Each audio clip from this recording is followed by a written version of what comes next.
Hello and welcome to our ASNC interview series. This is our first interview for 2025, and we're thrilled to have two phenomenal guests with us today for this session. I'm Dr. Matthew Harinstein. I'm a member of the ASNC Board of Directors and work as a cardiologist at Northwell Health in New York. And thrilled to be here today, and we'll pass it off to our guests. First, Larry Phillips. Hi, I'm Larry Phillips. I am Cardiologist Director of Nuclear Cardiology at NYU Langone Health and the immediate past president of the American Society of Nuclear Cardiology from 2024. Hi, and I'm Panithaya Chareonthaitawee from the Mayo Clinic, where I direct nuclear cardiology, and I'm also education chair, and I'm the current ASNC President. Fantastic. So I can't think of two better people here to discuss our successes from 2024 and everything that we're so excited to see what's going to happen here in 2025. What would you say were some of the most significant achievements or advancements in nuclear cardiology and in ASNC for 2024? Larry, what are your thoughts? Great, thanks. I think 2024 was a great year for nuclear cardiology, and I think it was also a great year for the American Society of Nuclear Cardiology. I think we saw was tremendous excitement. If thinking back at the annual meeting in Austin, with great attendance, both in person and virtually. But really, it was palpable, the excitement in the hallways, where we saw this wide breadth of folks from early in their career, medical students, residents, all the way up to senior luminaries in nuclear cardiology, all getting to be together and learn from each other.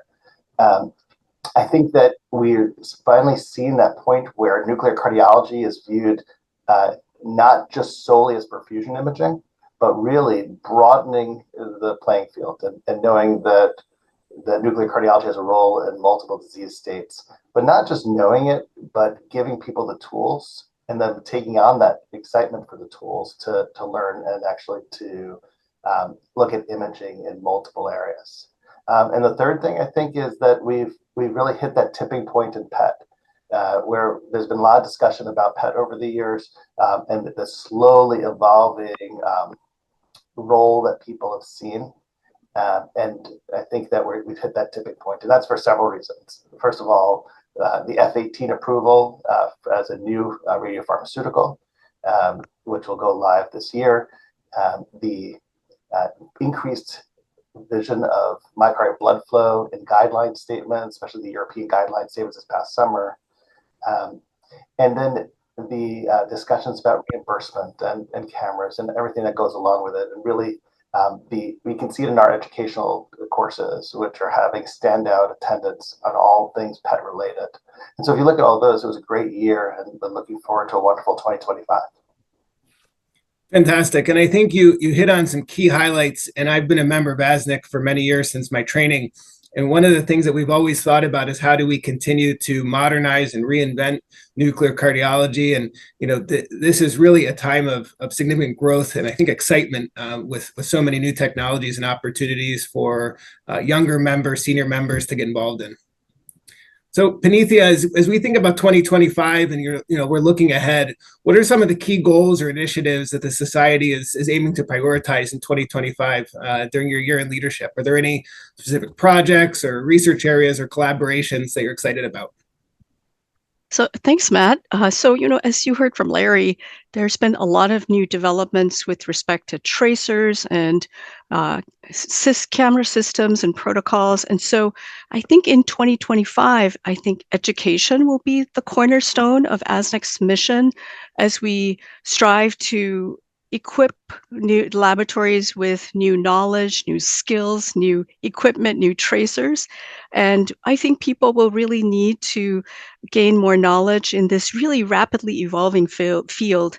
And so I think our primary goal will be to expand educational offerings, and all of us will be putting our efforts into this so that we can address these emerging technologies, especially the new tracers, both the perfusion tracers, not just the F-18 ones, but also there's an O-15 water delivery system that is undergoing phase 3 trials right now, new amyloid tracers, and many more. So ASNC is really dedicated to developing new training modules, case-based workshops, updated guidelines to ensure that all of our practitioners in nuclear cardiology can really seamlessly incorporate and integrate these advancements into our clinical practice to help our patients. So lots of new digital products, as well as webinars, virtual simulations, cloud-based, on-demand learning with cases, simulations, and I think it'll be really a lot of value for our members to have all of these educational products at their fingertips. That's fantastic. And I think with some of the new modules that I know will be coming up and products, I think it's very exciting. And we continue to make progress in that area. So I totally agree and thank you. As we think about engaging the membership, though, in the next generation, I am a former member of the Leadership Development Program, which I think is probably one of the best programs of any cardiology society that I'm aware of. And, as we think about the development of nuclear cardiologists, so the next generation, that could be people who are in practice now and are trying to gain new skills. That can be certainly some of our trainees who are interested in getting into nuclear cardiology. In 2024, how did ASNC really engage its membership, whether it be early career fellows in training? And are there any initiatives or thoughts that you have as far as growth in 2025? Larry, we'll start with you. I think it's a great question, because any society, the power is going to come based on its membership. And I think you have to look at it in two different groups. One is, how do we develop leaders of today and help them develop into greater leaders of tomorrow? And we've done that in several ways. We do that with our Future Leaders program, which looks at people often even before they've decided to go into cardiology, to show them the excitement of the field, to kind of move them down that road to making nuclear cardiology focus in their career. And as you mentioned, we also have the Leadership Development Program, which I also participated in years ago too. And it was really important in my development of learning the skills necessary to succeed.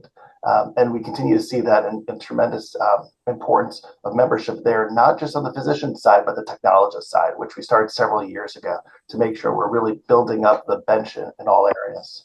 I think the other area, though, for engagement for membership is people finding value of being a member of the society. And we've done a lot in that way. Panithaya spoke about some of the educational programs and that growth. And I think that's going to be the key, both from now and in the future. It's what do you do for people that nuclear cardiology is only a part of their career? How do they find value in ASNC membership? And that's going to be an education and an advocacy, and making sure that for the education front, that it's helping them support the growth of their knowledge, to continue their continued education, knowing that we don't all know everything at one moment. We need to continually look at studies and learn together. And then the advocacy side, making sure that there's fair, appropriate reimbursement for the tests that we're performing, and watching for the cost-cutting savings mechanisms that go into effect with Medicare and other reimbursement groups, so that we have fair reimbursement so we can continue to show this value. Yeah, I think you hit on some key areas. Actually, this was one of my coming up questions, but really about growth. And I think hitting on the advocacy side and kind of removing barriers for people is an opportunity to help nuclear cardiology grow further. Panithaya, any thoughts from your side? I think the two major programs that I think Larry's been instrumental in really helping to develop the Leadership Development Program and Future Leaders, I think, will be the mainstay, and will continue to engage more people into those programs, not just from the US and not just cardiologists, but also technologists and international members, so that we can engage everyone into the practice of nuclear cardiology worldwide. There are a few thoughts that I had in terms of specifics that, we talk about skills in nuclear cardiology, interpretation, technology, but also skills in terms of developing professional and personal growth. And so skills such as public speaking, leadership, and then on another front, just sort of balancing, integrating work life And for early career members, we will have webinars focused on this as well, how to, negotiate, your call schedule at a young age and at an early career, and some specifics related to that for women, fertility, and those kinds of things as well. So we're also, I think, going to try to invest in more digital platforms, and so that everyone can access ASNC and the high quality resource that we have. And of course, we'll work on advocacy as well. I think this is very important, not only here, but we're collaborating internationally with international societies to see about bringing PET, for example, to more parts of the world. So I think these are all things in terms of growth and the future that we have to look forward to. Fantastic. And that's I wanted to touch in before we ended, was really just on growth with you, was thinking about, nuclear cardiology and ASNC is obviously, ubiquitous around the US, but opportunities that we can contribute really are internationally. And, opportunities for growth are beyond the US. And there are conferences that we know of that, we want to continue to be a major supporter of. So I don't know if you have any other, thoughts on sort of how do we collaborate and continue to grow internationally, whether it's through conferences, educational opportunities. Any thoughts you have? Yeah, so thanks, Matt. So I think we have several things going on, lots of different collaborations with various societies throughout the world, the European Association of Nuclear Medicine, and also IAEA, British Cardiac Society. We have all of these different groups that we're touching base with, and we will have workshops at various meetings throughout the world. We also work closely with South Americans for their annual meeting, both in general cardiology as well as cardiac imaging and nuclear medicine, nuclear cardiology. So I think our goal is really to do a lot of outreach throughout the world and to really empower all providers globally and really try to democratize different new technologies and to really help to elevate patient care standards throughout the world.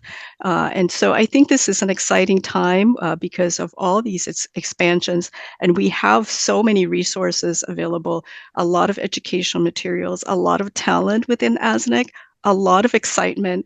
And so I think it's really a great time to be part of nuclear cardiology as well as ASNC.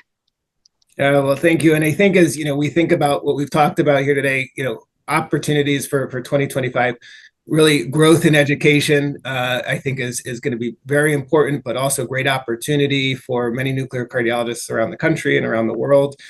Growth in really our offerings and thinking about flurpiridaz and some of the new technologies that are coming around PET. And I know we have a couple of interviews upcoming related to new technologies and PET and some of these aspects. And then certainly in terms of growth, it's really thinking about international growth in addition to growth throughout this country. So it's really how can we continue to add value for ASNC and get more members to be excited and be a part of everything that you're leading. So I think just so much to be excited about. So really, thank you both for joining. Larry, thank you for really a phenomenal 2024. You had such a high level of enthusiasm and really got so many people excited about ASNC. So thank you for such a terrific year. And Panithaya, I know that we will continue with the future being bright in ASNC and into 2025. And I know your enthusiasm for the society is fantastic. So thank you both so much for joining and appreciate it.